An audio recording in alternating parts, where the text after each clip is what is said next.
기쁨과 감사가 넘치는 하루 되시기 바라겠습니다. 오늘 말씀은 에베소서 6장 1절에서 4절까지 말씀입니다. 자녀들아 주 안에서 너희 부모에게 순종하라. 이것이 옳으니라. 내 아버지와 어머니를 공경하라. 이것은 약속이 있는 첫 계명이니 이로써 내가 잘되고 땅에서 장수하리라. 또 아비들아 너희 자녀를 노엽게 하지 말고 오직 주의 교훈과 훈계로 양육하라. 아멘. 에베소서의 전체 주제는 교회의 하나됨이라는 것을 말씀드렸습니다. 에베소서 4장 3절 말씀에 보면 평안에 매는 줄로 성령이 하나 되게 하신 것을 힘써 지키라 라고 말씀하는데, 교회는 이미 성령님이 하나 되게 하셨다는 것이고 그러므로 성도인 우리는 그것을 잘 지켜야 한다는 것입니다. 그리고 어떻게 하면 교회가 하나 될 수 있는가를 말씀하고 있는데, 에베소서 5장 21절 말씀에 보면 그리스도를 경외함으로 피차 복종하라고 말씀합니다. 이게 무슨 말입니까? 피차 복종하면 교회는 하나가 될 수 있다는 것입니다. 그런데 그냥 인간적으로 복종하는 것이 아니라 그리스도를 경외함으로 피차 복종해야 한다고 말씀합니다. 이게 무슨 말이냐면 교회 안에 있는 각 성도가 먼저 그리스도께 복종하는 것이 되어야 한다는 말씀입니다. 그래서 남편은 아내를 사랑하되 그리스도께서 교회를 사랑하는 것 같이 하고 아내는 남편에게 복종하되 주님께 하라고 말씀하는 것입니다. 그러면 진정으로 피차 복종하는 것이 이루어지게 되고, 그렇게 되면 교회는 진정 주님이 기뻐하시는 모습으로 하나 될 수 있다는 것입니다. 에베소서 말씀은 이런 맥락으로 계속 진행되고 있는데요. 오늘은 부모와 자녀 간의 하나됨을 이룰 것을 말씀하고 있습니다. 뭐라고 말씀하고 있냐면 자녀는 부모에게 순종하고 부모는 자녀를 노엽게 하지 말라고 말씀하고 있는데요. 오늘은 이 말씀이 어떻게 부모와 자녀 간의 하나됨을 이룰 수 있는 것인지를 함께 생각하면서 말씀의 은혜를 나누도록 하겠습니다. 자, 부모와 자녀가 하나됨을 이루기 위해 어떻게 해야 될까요? 첫 번째는 자녀는 주 안에서 부모에게 순종함으로 하나됨을 이룰 수 있다고 말씀합니다. 1절을 읽습니다. 자녀들아 주 안에서 너희 부모에게 순종하라. 이것이 옳으니라.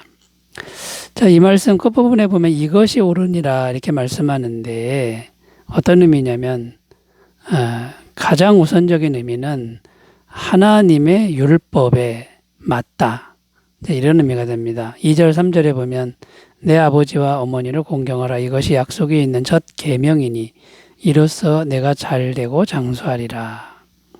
자, 여기 보면 약속이 있는 첫 계명이라고 하는데 율법의 가장 기본이 되는 10계명 중에 5번째 계명이 바로 부모 공경에 대한 계명이라는 것입니다.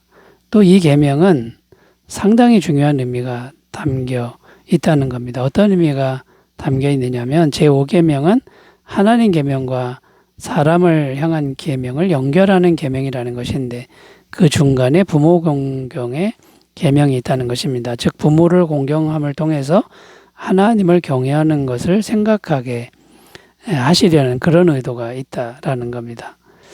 다른 말로 하면 하나님을 경외하는 마음으로 부모를 공경해야 된다, 이런 말씀이 되는 겁니다.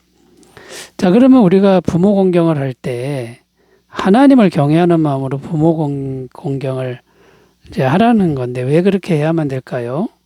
부모는 사람이 정하는 게 아닙니다. 하나님이 정해주신 존재이기 때문이라는 거죠. 그러니까 신적 기원을 가진 존재라는 겁니다.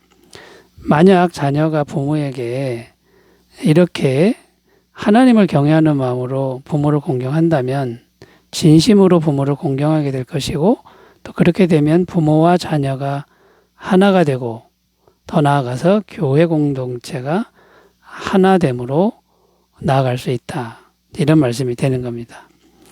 또 오늘 본문 말씀에 보면 주 안에서 너희 부모에게 순종하라. 여기 주 안에서라고 이렇게 말씀하고 있는데 주님을 믿는 것을 방해하지 않는 한도 내에서, 주 안에서라는 말은 주님을 믿는 것이 방해받지 않는 한도 내에서, 이런 의미가 있습니다.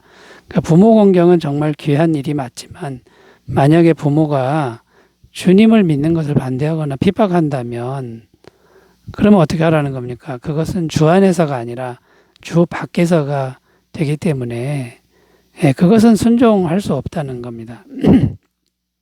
마태복음 10장 37절 읽습니다. 아버지나 어머니를 나보다 더 사랑하는 자는 내게 합당하지 아니하고 아들이나 딸을 나보다 더 사랑하는 자도 내게 합당하지 아니하며. 자, 분명히 주 안에서 이 말은 하나님 믿는 믿음 안에서라는 이제 그런 말씀이 된다는 것을 확증하고 있습니다. 그러므로 이 두 가지 의미를 이제 종합해야 되는데 종합하면 어떻게 됩니까? 부모 공경은 하나님을 경외하는 사람이라면 마땅히 부모님을 공경해야 된다. 왜냐하면 부모는 하나님이 주신 존재이기 때문이라는 거고요. 그러나 모든 것에 순종하되 주 안에서 순종하라. 주 밖에서 순종하는 것은 하지 말아야 된다. 이제 이렇게 정리가 가능할 것 같습니다. 자, 여러분, 자녀는 주 안에서 진심으로 부모에게 순종할 때 부모와 자녀가 하나 되고 교회가 하나 될 수 있다는 것을 우리가 꼭 기억하셨으면 좋겠습니다. 자, 두 번째로 가겠습니다. 부모와 자녀가 하나됨을 어떻게 이룰까요? 두 번째는 부모는 자녀를 함부로 대하지 않으므로 부모와 자녀 간의 하나됨을 이룰 수 있다는 것입니다. 4절을 읽습니다. 또 아비들아 너희 자녀를 노엽게 하지 말고 오직 주의 교양과 훈계로 양육하라. 자, 이 말씀에 보면 자녀를 노엽게 하지 말라고 했는데 어떤 의미가 있는 걸까요? 이 노엽게 하지 말라, 이것은 자녀를 함부로 대하지 말라, 상처를 주지 말라라는 의미입니다. 그런데 왜 이 말을 하는 것입니까?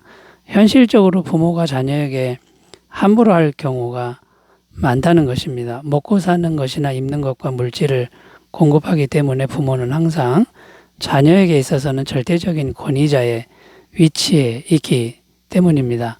그런데 부모가 이렇게 자녀를 함부로 대하면 또 권위적으로 대하면 결코 하나됨을 이룰 수 없다는 것입니다. 왜냐하면 자녀가 항상 상처를 받게 되고 마음에는 분노만 쌓이기 때문입니다.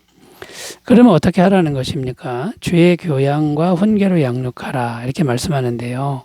여기서 주의 교양과 훈계가 무엇일까요? 주의 교양은 한마디로 주님의 고상한 성품을 의미하고요. 훈계라고 하는 건 그 고상한 성품을 전달하는 방식을 의미한다라는 겁니다. 다시 설명하면요. 주님은 어떤 영혼도 함부로 대하지 않으셨다는 것이고 그리고 주님은 누구에게도 함부로 강요하지 않고 오직 마음문을 두드리시는 인격적인 방식을 취하신다는 것입니다. 주의 교양과 훈계는 한마디로 고상한 인격으로 대하라는 말씀인데 그렇다면 부모가 고상한 인격으로 자녀를 대하면 어떤 일이 생기게 될까요? 자녀들이 부모의 고상한 인격과 전달 방식을 그대로 배우게 된다는 것입니다. 그러면 자연스럽게 부모와 자녀는 하나가 될 것이고 또 교회도 자연스럽게 하나됨을 이루는 모습으로 나아갈 것이라는 말씀입니다. 그러면 주님의 고상한 인격으로 자녀를 대하려면 부모가 어떤 노력을 해야 될까요? 첫째는 부모가 먼저 주님과의 인격적인 관계를 잘 가꿔야 한다는 것인데 부모가 주님과의 인격적인 관계를 모르면 자녀들도 비인격적인 관계로 대할 수밖에 없다라는 것이고 둘째는 부모가 낳은 자녀라고 해도 자녀는 부모의 소유가 아니라 주님의 소유라는 것을 항상 생각해야 한다는 것입니다. 이게 무슨 말이냐면 내 자녀라고 내 마음대로 하면 안 된다는 그런 말씀이고요. 주님의 귀한 소유임을 항상 명심하고 소중하고 귀하게 자녀를 대해야 한다라는 것입니다. 만약 부모가 이렇게만 한다면 자녀는 진심으로 부모를 존경하게 될 것이고 또 공경하게 될 것이라는 말이 되고요. 그러면 부모와 자녀 간의 진정 하나됨을 이룰 수 있다라는 것입니다. 자, 여러분, 부모는 자녀를 정말 인격적으로 고상하게 잘 대하는 그런 모범을 보여주시기를 바라겠습니다. 자, 세 번째로 가겠습니다. 부모와 자녀가 어떻게 하나됨을 이룰까요? 세 번째는 부모는 자녀를 신앙으로 양육하므로 신앙으로 양육함으로 부모와 자녀 간의 하나됨을 이룰 수 있다고 말씀합니다. 이제 4절 하반절에 보면 이런 말씀이 있죠. 오직 주의 교양과 훈계로 양육하라. 자, 주의 교양과 훈계에 대해서는 앞에서 주님의 고상한 성품에 대해서 말씀을 나눴는데, 이 주의 교양과 훈계가 또 어떤 의미가 있는지 살펴보면요. 교양은 파이디오라는 단어를 썼습니다. 어린이들을 훈련하고 교육하는 걸 의미합니다. 또 훈계라는 단어는 누데시아라는 헬라어입니다. 가르침을 주는 행위입니다. 자, 그러니까 주의 교양과 훈계는 무엇입니까? 무언가를 자녀에게 가르치라는 것인데 주님의 것으로 가르치라는 말씀입니다. 인간적인 생각이나 전통을 가르치라는 것이 아니라 주님의 것을 가르치라는 말씀인데, 그러면 구체적으로 무엇이 주님의 것입니까? 성경 말씀이라는 겁니다. 오직 성경이라는 것이죠. 신명기 6장 6절에서 7절입니다. 오늘 내가 내게 명하는 이 말씀을 너는 마음에 새기고 내 자녀에게 부지런히 가르치며 집에 앉았을 때에든지 일어날 때에든지 이 말씀을 강론할 것이며. 자, 이 말씀이 어떤 말씀이냐면 쉐마라고 하는 말씀인데, 유대인들이 어릴 때부터 자녀들을 철저하게 교육하는 말씀입니다. 유대인들은 엄마 뱃속에서부터 이 말씀을 계속 들려준다고 합니다. 그리고 어린 자녀들에게 어릴 때부터 항상 철저하게 성경 읽는 것을 가르친다고 합니다. 왜 유대인들은 이렇게 성경 교육을 철저히 시키는 겁니까? 오직 하나님을 경외하는 신앙으로 무장시키기 위함이라는 것입니다. 그러면 어떤 일이 생기게 될까요? 부모와 자녀 간의 영적인 연합, 한 신앙으로 연합하는 이런 일이 이루어지고, 그러니까 진정으로 하나가 되는 거고, 더 나아가 교회 공동체가 진정으로 하나됨을 이룰 수 있다라는 것입니다. 이스라엘 민족이 몇백 년 동안 흩어져 살다가 1948년에 나라를 다시 되찾습니다. 이것은 기적 중의 기적일 수밖에 없는데, 어떻게 이런 일이 생겼느냐면 전 세계에 흩어져 살았어도 철저한 신앙교육, 성경교육을 어릴 때부터 했기 때문에 민족의 정체성을 잃지 않았기 때문이라는 겁니다. 요즘 시대는 부모와 자녀 간에 소통이 잘 안 되는 시대라고 하는데, 그래서 가정에 많은 갈등이 이제 생기죠. 이런 시대에 성경을 통한 신앙 교육이 정말 중요하고 절대적으로 필요한 교육이라는 것을 우리가 좀 상기했으면 좋겠습니다. 늘 가정에서 성경을 통한 신앙 교육을 잘 행하시기를 바라겠습니다. 기도합니다. 하나님 아버지, 우리 가정은 부모와 자녀 간에 온전히 하나됨을 이루는 가정이 되게 하여 주시옵소서. 예수님의 이름으로 기도드립니다. 아멘. 감사가 넘치시기 바라겠습니다. 감사합니다.